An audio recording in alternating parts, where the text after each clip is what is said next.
When you put your heart and soul into creating something, you want it to make an impact, to endure, to express something. What does it take to get there? I'm Questlove, and this is Quest for Craft, my collaboration with the makers of the Balvenie single malt Scotch whiskey. A deep dive into the obsessive, never-ending, whatever-it-takes journey to create something extraordinary. Craft is subject to human dynamics. Musicians with limited virtuosity but great chemistry have made some of the most enduring songs in history. Yet, with the wrong chemistry, even a group of prodigies can fail. I spoke with one of the world's masters of ensemble creativity, Kenan Thompson, the longest-running cast member of Saturday Night Live. We both also happen to work in the same office building, the legendary 30 Rockefeller Plaza, a place that has its own chemistry, as evidenced by an ongoing prank that I've been playing on the cast of SNL for years. So my favorite thing in the world to do is, when it's time for good night, is to mess up the audience clap. That's you? I'll be the guy in the audience slightly rushing, and then the audience... Everybody starts rushing, and then we all on stage like very clearly trying to get them back. We all gonna be on alert for that now. Like, no. Quest, no. Hilarious. To dig deeper into how chemistry affects craft, Kenan and I sat down at my other home base, Electric Lady Studios. I'm here with Kenan Thompson. No relation. Salute. We still investigating that. One of my favorite things as an observer of 30 Rock is you guys seem to be on whenever two or more, like when it's three or more of you, I instantly know you guys are about to start riffing. That's a big part of the culture. And it'll be a 20-minute thing where you'll go into Gattaca. And you won't stop at all.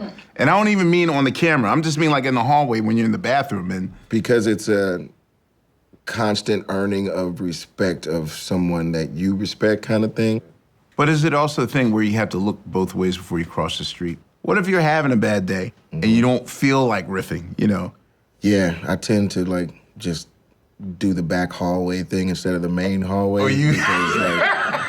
But then it also becomes fun because motherfuckers is insanely funny and talented, you know what I mean? And like when they do get on like, you know, a tangent, it's entertaining depending on who it's coming from. Like, you know, the people that, you know, will annoy you within like 2 or 3 tries of ad-libbing type shit. Right. You know, and then I always know when to quit, but it's always nice to witness how fast or how brilliant some people can be just in the moment, you know what I'm saying? It makes you want to step your shit up.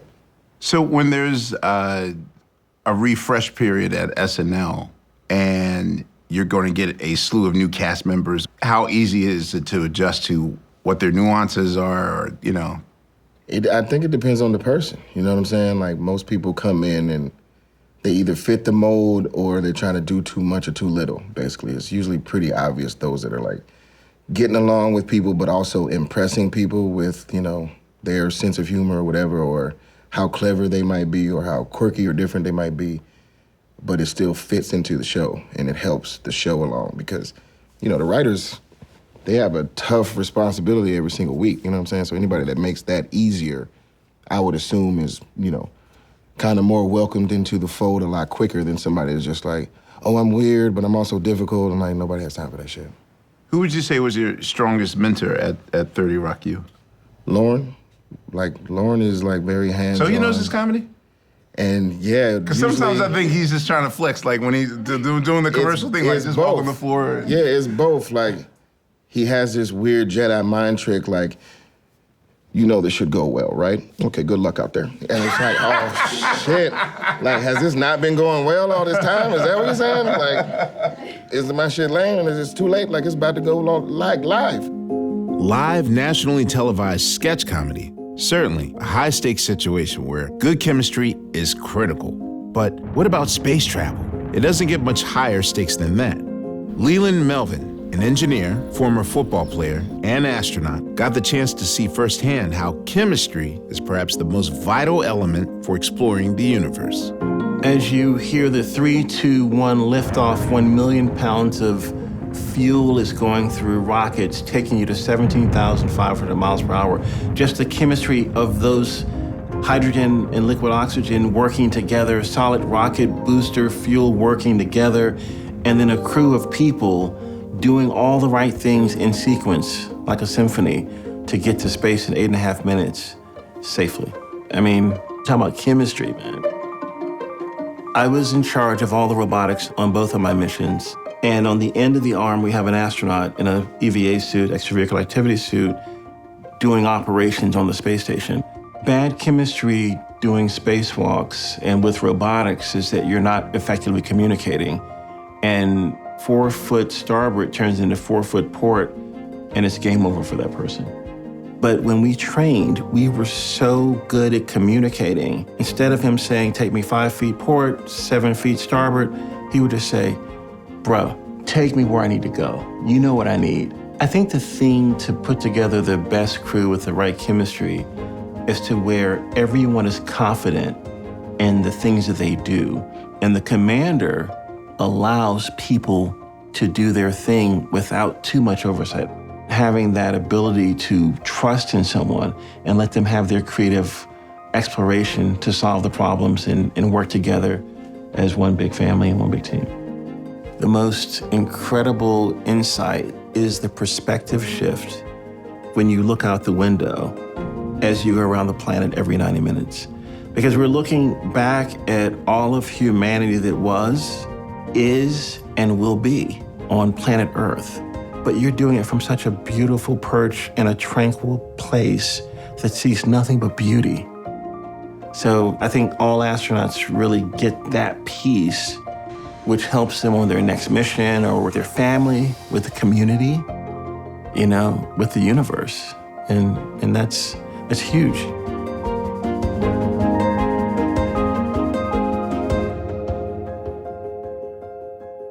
Me just being at 30 Rock University and observing it for the last, 13 years. We need jackets, by the way, because that's dope. 30 Rock University. Yeah, for me, you guys work best when you are, the 81 Celtics, where there's not a clear-cut star that's carrying. But how long does that take you to realize that sometimes less is more, or you don't have to go all out to try to, win the sketch of the night or that sort of thing? Yeah, I mean, it takes a while, I think, for everybody to get out of their own way in the beginning because there's so much happening to you all at once, especially, learning the culture of it, you know what I'm saying? Learning the vibe of, how different cliques form and if you should get involved in cliques or just do your own thing or whatever, but you always want to feel like a team player in whatever way you approach that, right? So, a lot of people, like I said, we were talking about stand-ups having a more difficult time because they're so used to, just looking out for them or thinking about themselves or whatever. But, Lauren would always tell us, it's better when you guys work together. Just saying. When the cast gets along, the show is always better. People appreciate the show, they tune in, they enjoy the experience because it's that much more obvious that we're having fun too, you know what I'm saying? Nobody wants to see people sweating or struggling or whatever. So there was, I'll say maybe 15 years ago, the Roots were on tour with the Red Hot Chili Peppers.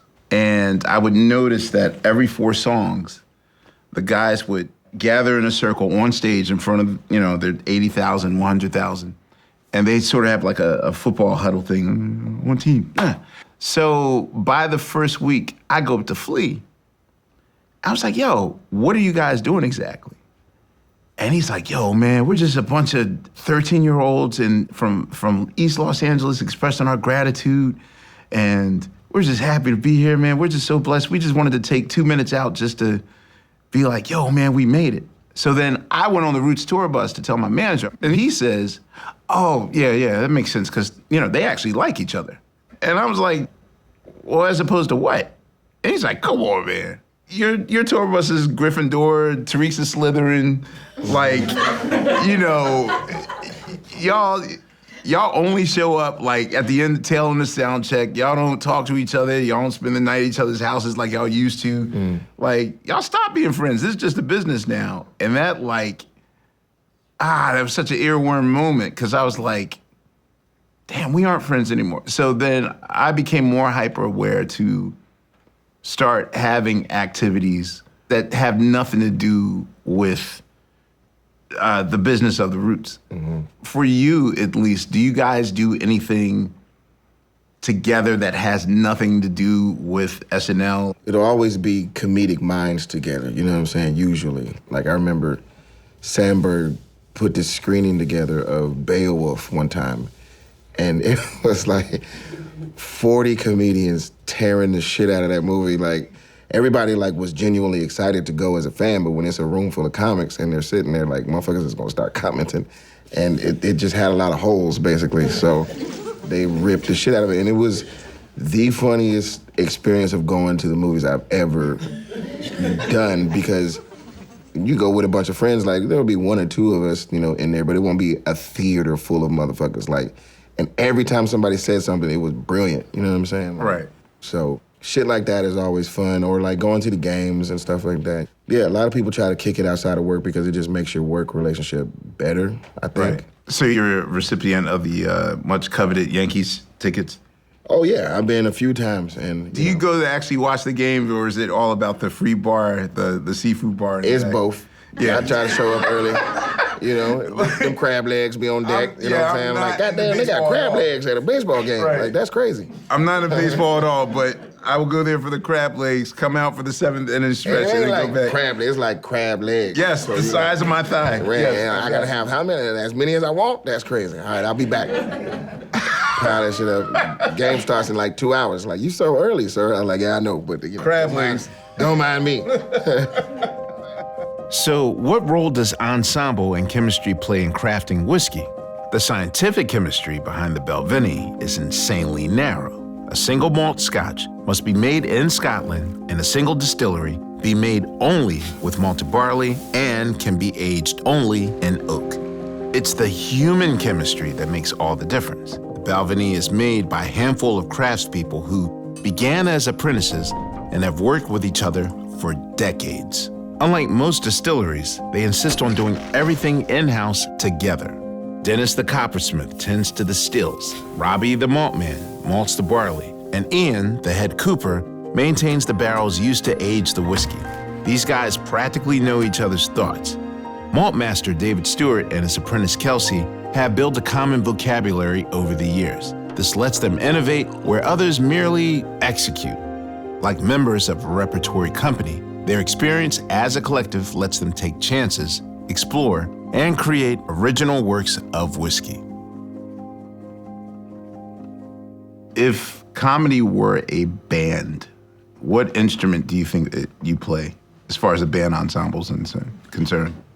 I would want to be able to play, I think, you know, like a second lead guitar, kind of. You know what I mean? Like, when the lead So rhythm guitar or lead guitar? Yeah, like, you know, when the one, like, kind of good little, like, melody comes out on the lead guitar, and then that second guitar comes in with Comes the in harmonies. harmonizes Like, oh, shit, that shit is dope, right? Now it's a full song, like... Is Hotel California in your head right now? Yeah, you know, Exactly. one of those, yeah. Yeah, so I'm an ensemble-minded guy. How hard would it be for you to do something on your own, isolated, like a one-man show? I don't love it.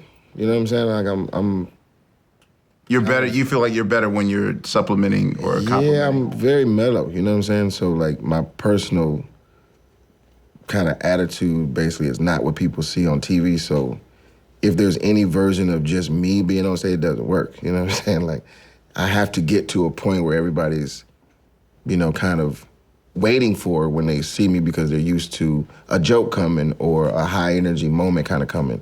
But me, I'm not the class clown or like the room joke teller or like everybody gathering around, I got a good one for y'all, you know what I'm saying? Like, that was like my dad or my brother, like, you know, second child kind of syndrome. I'm very kind of shyish, you know what I'm saying? Like, I'm to myself. So has spending so much time contributing to ensembles taught you anything about being a human being? Like with your family, with, as far as like managing? It helps me or putting out myself fires from like having to be the center of whatever. It's like, are we all going wherever we're going? All right, cool, let me figure out how to help with that. We're gonna drive, buckle everybody in, move seats, you know what I'm saying? Let everybody get in the car, be the last one in type shit, and everybody ready? All right, cool, we go, you know what I'm saying? And be more of a facilitator or a part of the cog of the wheel instead of trying to be the whole wheel, basically, because I just don't have that personality where you got to cater to me. I would much rather cater to everybody else, make sure everybody else is having a good time, because I know how to have a good time for myself. It doesn't take much, you know what I'm saying? Right. Thank you, man. As a member of a band who's been together for over 30 years, I experience chemistry firsthand and often. When people are in different headspaces, it can turn a groove into a grind. But when everyone's working in sync, the group dynamic creates something greater than the sum of its parts. If you're struggling to take something to the next level, think about the inspiration you're getting from others and the energy you're putting out. Sometimes chemistry is more important than virtuosity.